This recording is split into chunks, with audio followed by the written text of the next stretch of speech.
And joining me right now here in the studio to break this down is Dr. Eytan Cohen Yanarocak, a Turkey expert at the Jerusalem Institute for Strategy and Security. Thank you very much for being here this Friday. Israel and Turkey relations have seen numerous ups and downs in the last 20 years. That doesn't sound like such a stable relationship. So apart from the ties thawing and Russia's invasion in Ukraine and supply issues, what is bringing Jerusalem back to the table here? Well, first of all, I would like to underline that this is a very positive evolvement. Last year, Israeli president and the Turkish president came together at the capital Ankara, both posed to the cameras next to Israeli and Turkish flags. And it was indeed history because at the end, both of the countries put an end to this very severe escalation that we all witnessed during the last decade. In my opinion, this is another important milestone because at the end of the day, the Israeli Prime Minister Benjamin Netanyahu is politically responsible, while Herzog is irresponsible. As a president, we all know as Israeli citizens, our president only is symbolic.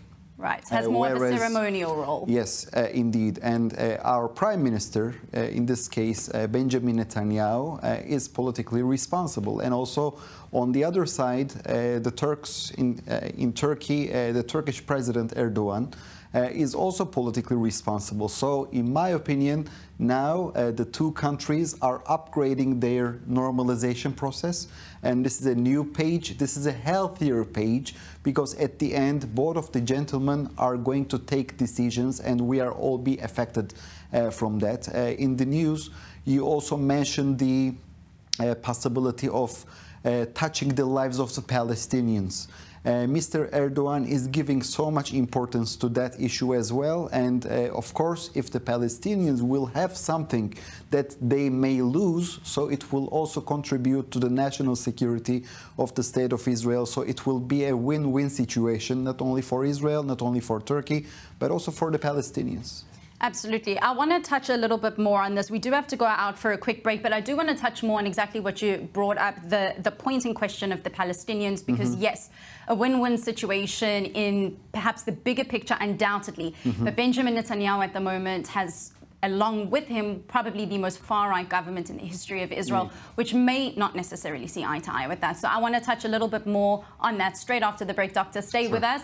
We'll be back in 2 minutes, out for a short break. We'll continue the discussion on Turkey and Israel's relations getting closer together and much more. Stay with us. You're watching i24 News.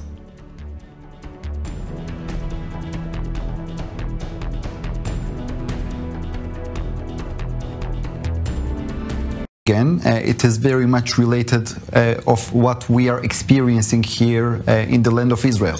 If we gonna have another operation in the Gaza Strip, but not a limited one, like a full-scale one, then we may hear such things.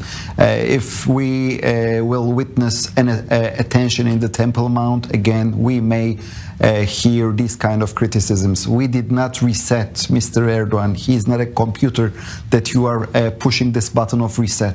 Erdogan is the same Erdogan. So you may ask me what has changed, and I can tell you the Turkish economy.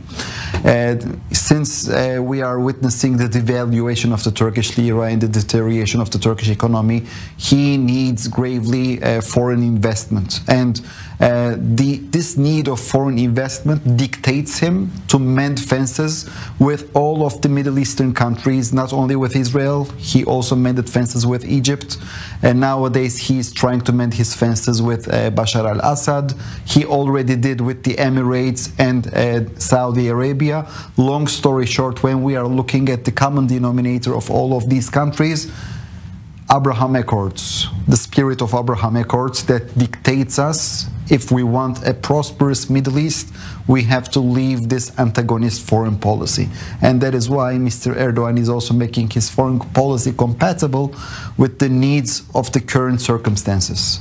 If the Turkish economy will be strong again, so in the near future we may again see the realization of a more antagonist foreign policy vis-a-vis not only Israel but all other countries in the region.